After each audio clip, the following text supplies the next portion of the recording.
আইটিউব India চ্যানেলে স্বাগত।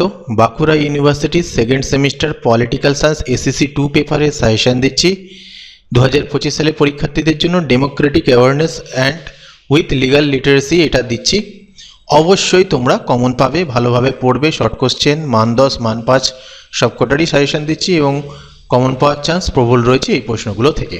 তো প্রথমে আসি আমরা ইউনিট 1 থেকে মান 10-এর প্রশ্ন। ভারতের সুপ্রিম কোর্টের গঠন ক্ষমতা ও কার্যাবলী আলোচনা করো। ভারতের আইন ব্যবস্থার বৈশিষ্ট্যগুলি সমালোচনা সহকারে ব্যাখ্যা করো।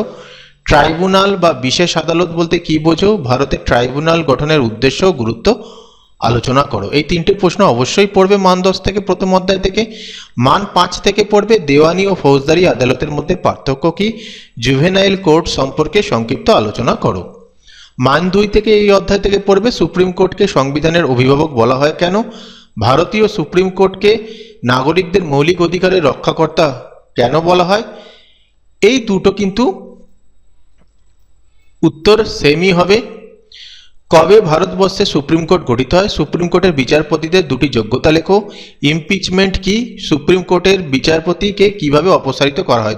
শিশু আদালতের দুটি উদ্দেশ্য লেখো। দেওয়ানি আদালত কাকে বলে অথবা দেওয়ানি মামলা কোনগুলি? এখানে আদালত কাকে বলে এর মধ্যেই দেওয়ানি মামলাগুলো উল্লেখ আছে, তাই দুটো প্রশ্নকে একসাথে দিয়ে দিয়েছি আমি।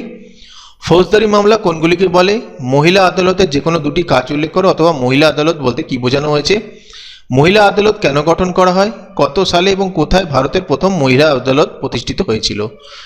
পরে অধ্যায় থেকে মান 10-এর জন্য পড়বে জনস্বার্থ মামলার ওপর বিশেষ গুরুত্ব আরোপ করে ভারতের বিচার বিভাগীয় অতি সক্রিয়তার উপর একটি প্রবন্ধ লেখো। ভারতের বিকল্প বিরোধ নিষ্পত্তির ব্যবস্থা সম্পর্কে একটি প্রবন্ধ লেখো।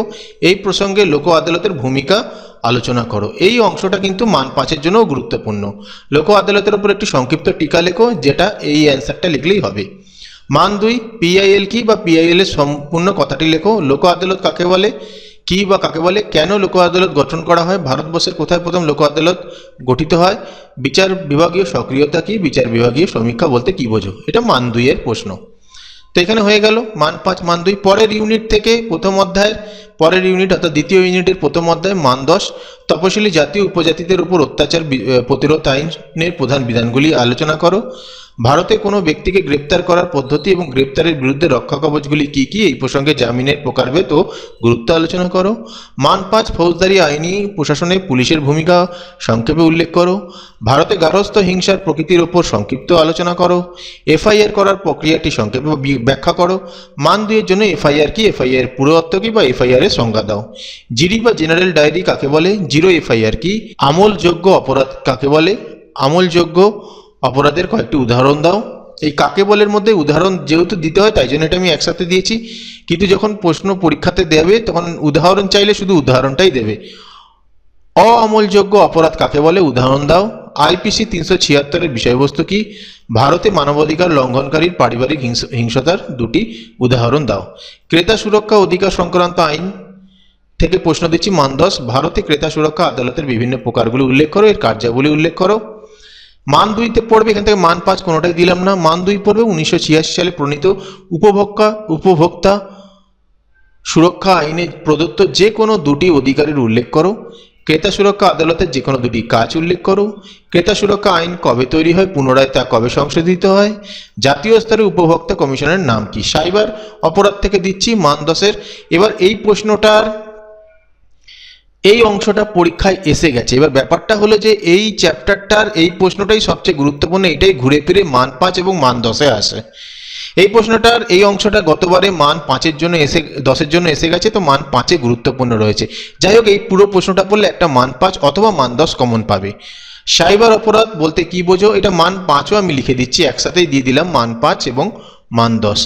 সাইবার অপরাধ বলতে কি বোঝো? বিভিন্ন প্রকার সাইবার অপরাধের পরিচয় দাও এবং ভারতে এই অপরাধ দমনের জন্য কি কি আইনি ব্যবস্থা নেওয়া হয়েছে তা আলোচনা করো। মান 2 এখান থেকে পড়বে সাইবার অপরাধের কয়েকটি ধরন উল্লেখ করো। সাইবার আইনের যে কোনো দুটি উদ্দেশ্য উল্লেখ করো। বর্তমানে ভারতে প্রচলিত তথ্য প্রযুক্তি আইনটি কবে তৈরি হয়? ইউনিট 3 থেকে পড়বে মান 2-এর জন্য। মান 5 দিচ্ছি না এখান থেকে। পরমাদেশ বলতে কি বোঝো? পরমাদেশ অধ্যাদেশ কেন জারি করা হয়? কুও ওয়ারেন্টো এর অর্থ কি? কোন ক্ষেত্রে সুপ্রিম কোর্ট প্রতিষেধ অধ্যাদেশ জারি করে। আইনি সহায়তা থেকে দিচ্ছি কোশ্চেন, আইনি সহায়তা পাওয়ার অধিকার সম্পর্কে সংক্ষিপ্ত টিকা লেখো। মান 2 পড়বে ভারতের লিগাল সার্ভিস অথরিটি অ্যাক্ট কত সালে প্রতিষ্ঠিত হয়েছে। নালসা কত সালে প্রতিষ্ঠিত হয় বা নালসা দুটি কাজ উল্লেখ করো। এই প্রতিষ্ঠিত হয় আর এই কোশ্চেনটা আলাদা, এখানে আলাদা কোশ্চেন হবে এটা। ফ্রি লিগাল সার্ভিস কি, কারা ফ্রি লিগাল সার্ভিস পাওয়ার যোগ্য। রাজ্যে আইনি কর্তৃপক্ষের দুটি কাজ উল্লেখ করো, জেলা আইনি সহায়তা কর্তৃপক্ষের দুটি কাজ উল্লেখ করো। এই হলো তোমাদের সাজেশন, শর্ট কোশ্চেনের সাজেশন, মান 5 এবং মান 10-এর সাজেশন দিলাম। আশা করছি এখান থেকে তোমরা অবশ্যই কমন পাবে। ভিডিওটা ভালো লাগলে লাইক, কমেন্ট, শেয়ার করে দিও।